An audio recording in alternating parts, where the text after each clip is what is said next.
আসসালামু আলাইকুম। আমি ডাক্তার রিক্তা পারভিন, হোমিওপ্যাথিক এবং আয়ুর্বেদিক চিকিৎসক, চেম্বার সেবা হোমিও কমপ্লেক্স অ্যান্ড সেবা ডিজিটাল ল্যাব, সদর হসপিটালের পূর্ব পাশে, মাগুরা। প্রভাষক হিসাবে কর্মরত আছি Magura homeopathic medical college and hospital. আমি মূলত বন্ধ্যাত্ব এবং যৌন রোগের উপর প্রাধান্য বেশি দিয়ে থাকি। আমরা সাধারণত যখন কোনো যৌন বিষয়ে ভিডিও করে থাকি অথবা প্রোগ্রাম করি, সেখানে সাধারণত পুরুষদের যৌন সম্পর্ক নিয়ে বেশি কথা বলা হয়, মেয়েদেরকে একদমই বাদ দেওয়া হয়। আমার আজকে ভিডিওর বিষয় যৌন মিলনে স্ত্রী কিভাবে স্বামীকে উত্তেজিত করবেন। অনেক স্ত্রীর ধারণা যৌন মিলনের সময় শুধু স্বামী তাকে উত্তেজিত করবেন, তার কোনো ভূমিকা নেই। অনেক স্ত্রী যৌন মিলনের সময় চুপচাপ বিছানায় শুয়ে থাকে, এতে স্বামী স্ত্রীর প্রতি বিতৃষ্ণা হয় এবং অনেক সময় দেখা যায় যে পরকীয়ায় লিপ্ত হয়ে যায়। এই বিষয়ে কথা বলার সময় আমরা সাধারণত দুইটি বিষয়ে প্রাধান্য দিয়ে থাকি বেশি, একটা পরিবেশগত, একটা দৈহিক। সাধারণত পুরুষরা ব্যবসা বাণিজ্য চাকরির জন্য বাইরে থাকে, দিন শেষে একসময় ঘরে ফেরে। তখন স্ত্রীদের উচিত অধিকাংশ সময় স্বামীর সঙ্গে সঙ্গ দেওয়া, এতে স্ত্রীর প্রতি স্বামীর আলাদা একটা আকর্ষণ থাকে। এই সময় স্বামী যখন বাড়িতে থাকে, পারিবারিক কোনো বিষয়ে তার সঙ্গে কথা বলা ঠিক না, কারণ এমন কিছু বলা যাবে না যে তিনি টেনশনে থাকেন এবং মানসিক সমস্যায় ভুগতে থাকেন।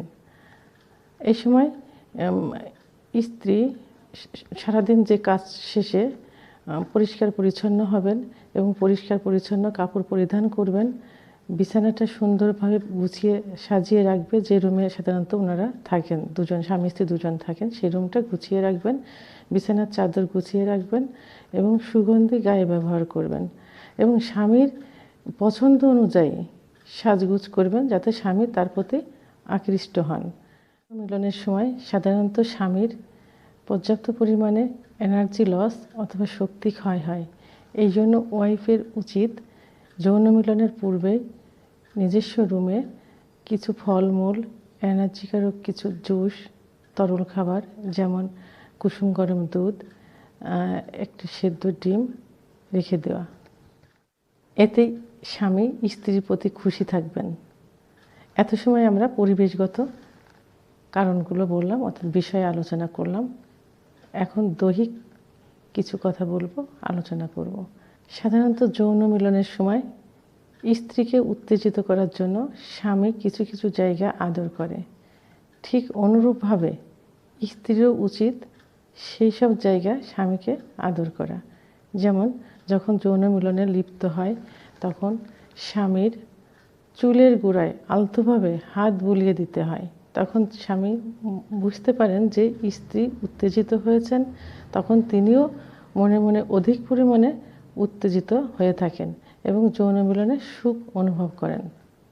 আর একটা স্পর্শকাতর জায়গা হলো কানের লতি।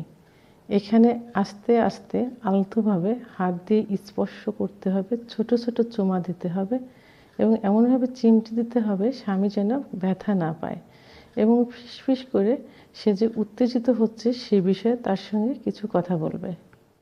গলায় আদর করলে স্ত্রী যেমন সুখ অনুভব করে, অনুরূপভাবে স্ত্রীও যদি স্বামীর গলায় আস্তে আস্তে আদর করে চুমা দেয় এবং ছোট ছোট করে চিমটি কাঁধে হাত বুলিয়ে দেয়, স্বামীও সেভাবে উত্তেজিত হয় এবং সুখ অনুভব করে। স্বামী বুঝতে পারেন যে তার স্ত্রী তখন উত্তেজিত হয়েছে। ঘাড়ে হাত দিলে সব পুরুষেরাই সুখ অনুভব করে। যৌন মিলনের সময় যদি স্ত্রী তার স্বামীর ঘাড়ে আস্তে আস্তে হাত বুলিয়ে দেন এবং ছোট করে চুমা দেন, তাহলে স্বামী খুব দ্রুত উত্তেজিত হয় এবং প্রবল সুখ অনুভব করে। পৃথিবীর সব পুরুষেরাই যৌন মিলনের সময় তার স্ত্রীর ব্রেস্ট এবং নিপিলে আদর করে থাকে এবং মুখ দিয়ে থাকে। ঠিক অনুরূপভাবে স্ত্রীও যদি তার স্বামীর ব্রেস্ট এবং নিপিলে হাত দেয় এবং আলতোভাবে চুমু দেয়, তাহলে স্বামী মনে করে তার স্ত্রী অত্যাধিক উত্তেজিত হয়েছেন এবং তার ইঙ্গিতই তাকে দিচ্ছেন, তখন তিনিও পর্যাপ্ত পরিমাণে সুখ অনুভব করেন এবং দীর্ঘ সময় স্ত্রী সঙ্গম করতে পারেন। উভয়ে যখন যৌন মিলনে লিপ্ত হবেন, তখন স্বামী বিভিন্নভাবে তার স্ত্রীকে আদর করতে থাকে। ঠিক সেই মুহূর্তে স্ত্রী যদি তার স্বামীর পুরুষাঙ্গে অর্থাৎ লিঙ্গে আলতোভাবে হাত দিয়ে আদর করতে থাকেন এবং মৈথুন করতে থাকেন, তাহলে স্বামী অত্যাধিক সুখ অনুভব করতে পারেন। পায়ের রানে স্বামীদের অনেক সুখ লুকায়িত থাকে এবং অনেক উত্তেজনা অনুভব করতে থাকে যদি তার স্ত্রী তাকে পায়ের রানে আস্তে আস্তে মুখ বুলিয়ে দেন, হাত বুলিয়ে দেন, আদর করতে থাকেন। যৌন মিলন সাধারণত স্বামী স্ত্রীর মাধ্যমেই হয়ে থাকে এবং দুজনই সমান সুখ অনুভব করে। এই জন্য যৌন মিলনের সময় স্বামী যেভাবে স্ত্রীকে আদর করে উত্তেজিত করবেন, স্ত্রীও ঠিক সেইভাবে স্বামীকে আদর করে উত্তেজিত করবেন। এতে স্বামী এবং স্ত্রী উভয়ে মহা সুখ অনুভব করবে। আশা করি আমি কি বোঝাতে চেয়েছি তা আপনারা বুঝতে পেরেছেন। যদি কোনো বিষয়ে আপনাদের আপত্তি থাকে অথবা জানার থাকে, তাহলে কমেন্টের মাধ্যমে আমাকে জানাতে পারেন।